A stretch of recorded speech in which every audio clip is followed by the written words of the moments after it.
12h30 sur RTI2, vous faites bien de nous suivre si vous nous rejoignez. Les titres. Âgée de 41 ans, Mariam Kouyaté fait partie de ces personnes atteintes du cancer. Celui qui l'arrange est le cancer du rectum. Son histoire dans le développement de ce journal. Et puis glissement de terrain en Éthiopie, le bilan passe à 257 morts et pourrait atteindre les 500 selon l'ONU. Voilà pour les titres. Le cancer, ce mal silencieux, continue son bout de chemin en Côte d'Ivoire. Parmi ses victimes, Mariam Kouyaté, âgée de 41 ans. Elle est atteinte du cancer du rectum. Des centres hospitaliers universitaires de Trècheville, en passant par celui de Cocody, le Centre national d'endocologie médicale radiothérapie à Alassane Ouattara. Elle est jusqu'à ce jour à bout de force. Son opération nécessite la somme de 3 millions de francs CFA, d'où cet appel à l'aide dans ce reportage d'Edo Fofana. Attention, âme sensible, s'abstenir. Ce sourire, Mariam sur cette photo l'a perdu depuis 3 ans. Elle qui était restauratrice bien portante est aujourd'hui rongée par un cancer du rectum. Son postérieur est totalement détruit par la plaie. Elle n'arrive plus à s'asseoir. Ça sorti comme firang. Non, je pensais que c'était coco. Je faisais un médicament de coco. Un peu. Ça s'aggravait. Je suis partie à l'hôpital. On m'a dit que c'est fusté. On a fait traitement jusqu'à la devenir petit comme ça. On allait faire autre examen encore. On dit ces choses. Tumeur. Après tumeur, on dit c'est cancer. On la devenir. Fragilisée par la maladie, elle ne parvient plus à faire ses selles par voie anale. Je n'arrive pas à aller à la scène. Donc ils ont déplacé mon intestin là à côté. Ils ont mis une poche ici.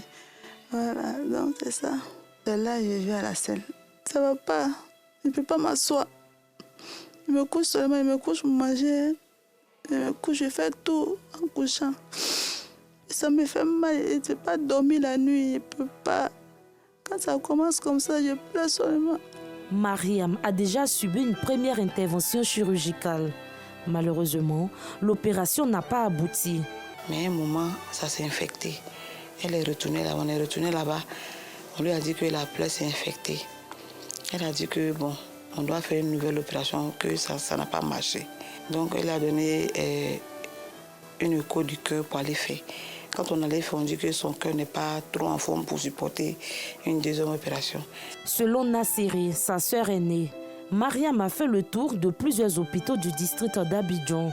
Aujourd'hui, elle est admise à suivre des soins au CNRAO, Centre national d'oncologie médicale radiothérapie à Alassane Ouattara. Des soins qui nécessitent la somme de 3 millions de francs CFA. Donc on nous a dirigés là-bas, à CNRAO là-bas.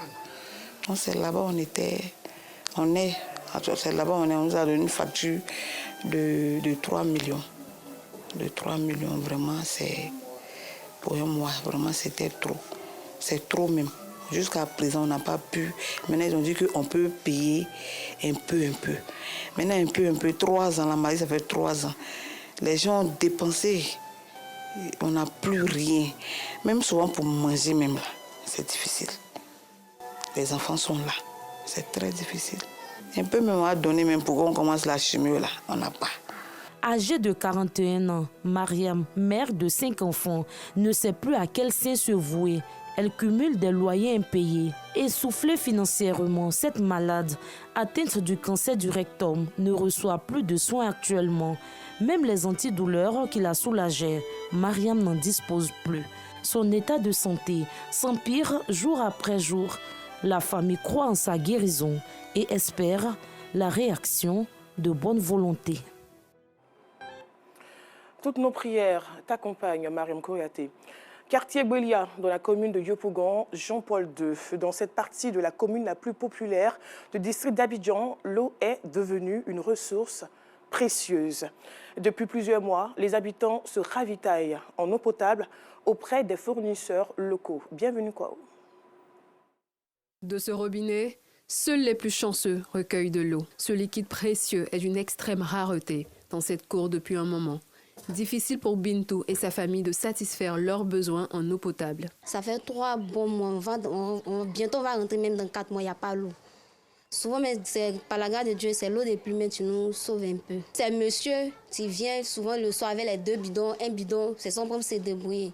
Souvent, même dans la journée, même il y a bébé, même c'est là. Bébé là, il va se laver comment? Il n'y a pas l'eau, on doit laver habit, on doit préparer, on doit se laver, même on doit boire. S'il n'y a pas l'eau, on fait comment?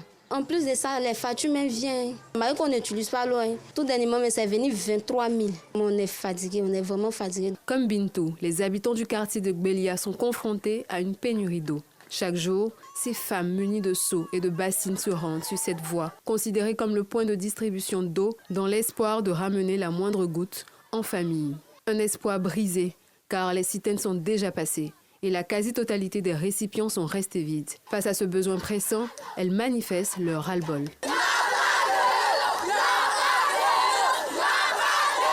On souffre beaucoup parce qu'on paye un bidon à 75 et les jeunes transportent pour nous à 100 francs. Ça fait 175 un bidon. On est dedans, ça fait 3 mois on est dedans. Donc on allait négocier à la source ici, on nous envoie les citernes. Mais les citernes, ça vient rarement. Chaque citerne, une citerne. Chaque citerne, une citerne. Ça ne nous arrange pas. On est obligé de payer l'eau chaque jour que Dieu fait. Depuis ce matin, on a déposé 9 barriques, on n'a pas reçu d'eau. Tous les jours, c'est comme ça. Non loin de là, il y a un point d'eau de fortune, comme par miracle. C'est ici que tout le quartier s'approvisionne. Souvent, ça vient tard dans la nuit, mais tout le monde dort. Lui, quand tu as été réveillé, il fait jour. Et puis, tu n'as pas l'eau. Tu es obligé de venir payer l'eau ici. Lui, il a un sous-presseur sur son compteur. Donc, par moment, il arrive à nous donner de l'eau. Par moment aussi, lui-même, là, il est en défaillance. Il n'a pas l'eau. Face à la forte demande, le fournisseur du quartier fait grimper le prix du bidon d'eau, éprouvant davantage les ménages, à l'image de cette mère de famille. Aujourd'hui, il y a une citerne qui est venue, on n'a pas pu avoir l'eau nous tous. Donc moi, je suis venue chercher un peu d'eau à boire. On nous fait un bidon à 75 francs. Pour une famille de 6 personnes, si on doit payer 10 bidons par jour, vous voyez un peu ce que ça fait. Vraiment, on souffre. Le manque d'eau courant à Gbélia, une opportunité d'affaires pour Aboubakar Ouattara qui propose ses services de transport de bidons d'eau. Depuis il n'y a plus l'eau au quartier, il prend les bidons, il va à la pompe et distribue au quartier, un bidon à 100 francs, 100 francs. Par jour, je vais pousser 50 bidons, 60 bidons.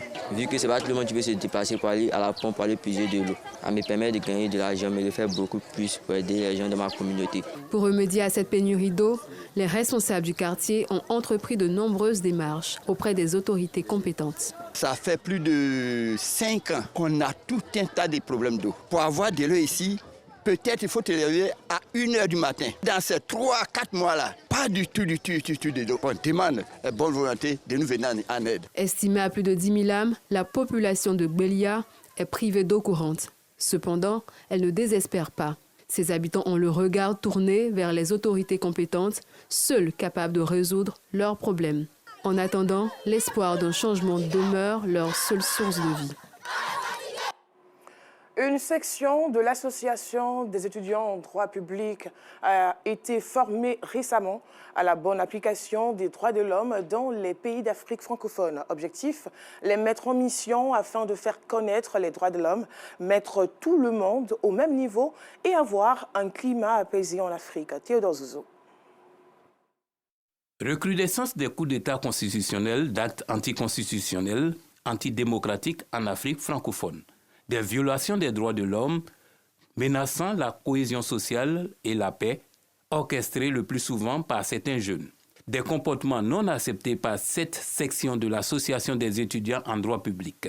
Une sensibilisation à l'adoption de comportements acceptés de tous est donc nécessaire. La prise de pouvoir par l'armée et la situation pitoyable des droits de l'homme, on voit que c'est une question qui touche pas seulement les représentants politiques, pas seulement l'exécutif, le législatif ou le judiciaire, et tous également la jeunesse. Car c'est nous, la jeunesse, formant le peuple qui donnons ces pouvoirs-là aux dirigeants pour pouvoir diriger. Et si ceux-ci dirigent mal, on voit que les répercussions, c'est encore sur la jeunesse. Donc il est primordial pour la jeunesse de prendre part à ce genre de conférences afin d'être mieux outillés pour agir sur la scène africaine et sur la scène internationale.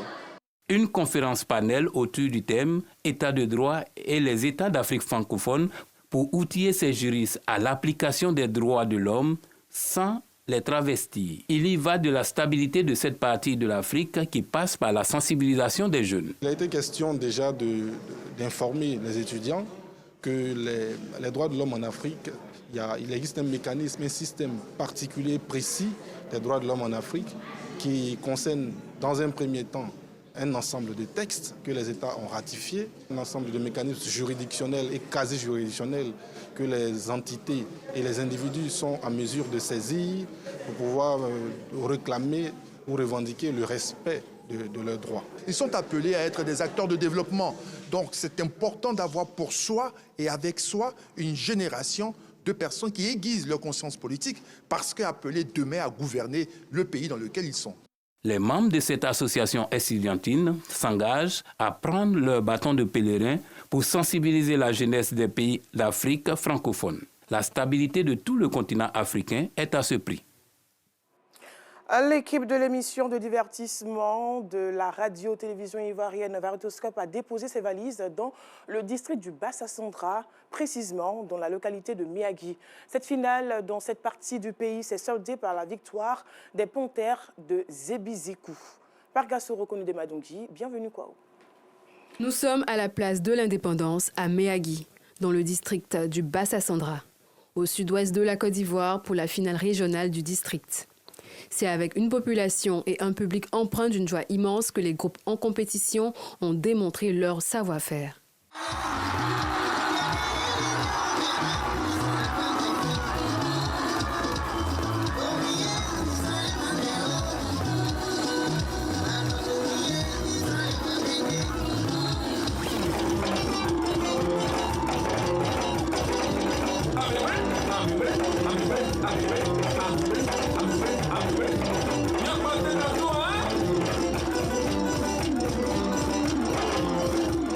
À l'issue des prestations et de la délibération du jury, les Panthères de Zébizikou de Gagnoa ont occupé la première place, suivis de Jora System de Méagui et Awadé Group de Grand Bérébi.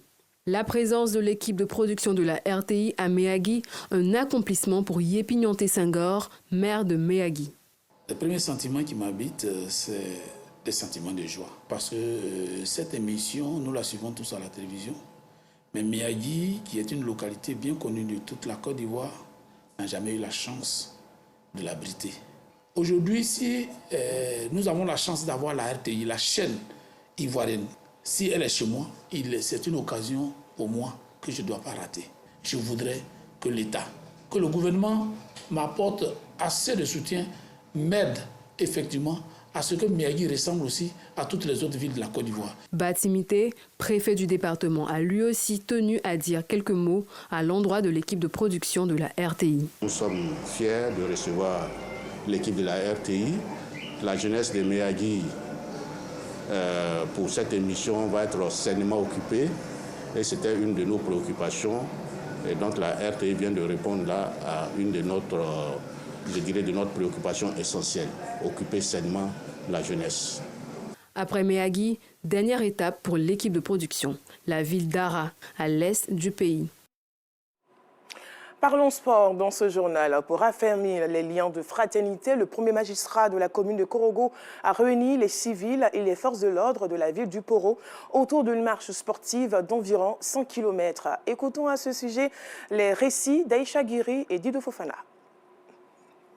Autour d'une randonnée pédestre afin de consolider les liens de cohésion sociale, de fraternité et de vivre ensemble, c'est l'enjeu majeur des rendez-vous sportifs organisés par Lassine Ouattara, maire de la commune de Korogo, qui entend créer une symbiose entre civils et forces de l'ordre. C'est une marche de paix que nous avons organisée avec les civils et les policiers. C'est pour montrer que vraiment ensemble, nous travaillons ensemble, qu'il n'y a pas d'histoire entre nous. Et vraiment c'est important. Pour montrer à toute la Côte d'Ivoire qu'ici à Korogo, on travaille dans la cohésion. On est rassembleurs. Les civils et les policiers sont ensemble et on travaille ensemble. Nous avions l'habitude de le faire en petite quantité. Monsieur le maire a bien voulu aujourd'hui que ce soit un événement et c'est ce que vous avez constaté. Les objectifs sont les mêmes. C'est la santé, la cohésion, la solidarité, l'entente. Aujourd'hui, c'est un peu exceptionnel, comme monsieur le maire vient d'indiquer. Civils et militaires en général et les policiers en particulier, ont fait une marche d'union, de solidarité pour dire que nous sommes ensemble. Les participants encouragent l'initiative. Nous nous sommes retrouvés pour marcher ensemble avec la société civile et les policiers. Comme vous le savez, le sport est un facteur de cohésion, est un facteur de bonne santé et toute la population est satisfaite. C'est très important de faire le sport, car le sport fait vraiment du bien. Ça évite beaucoup de maladies. En faisant le sport, tu es toujours en bonne santé, toujours heureux. Donc on invite tous à venir participer au sport, envie d'être en bonne santé. Cette activité sportive, soutenue par l'autorité préfectorale, bénéficie de l'encadrement des DEM Sport, une entité spécialisée dans le domaine. Les responsables de l'activité s'engagent à l'institutionnaliser et à la pratiquer tous les mois.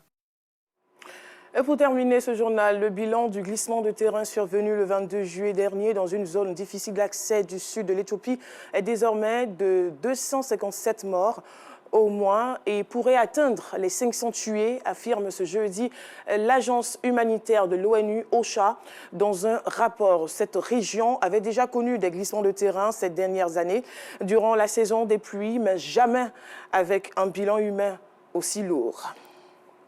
Voilà, c'est la fin de ce journal. Merci à vous de l'avoir suivi.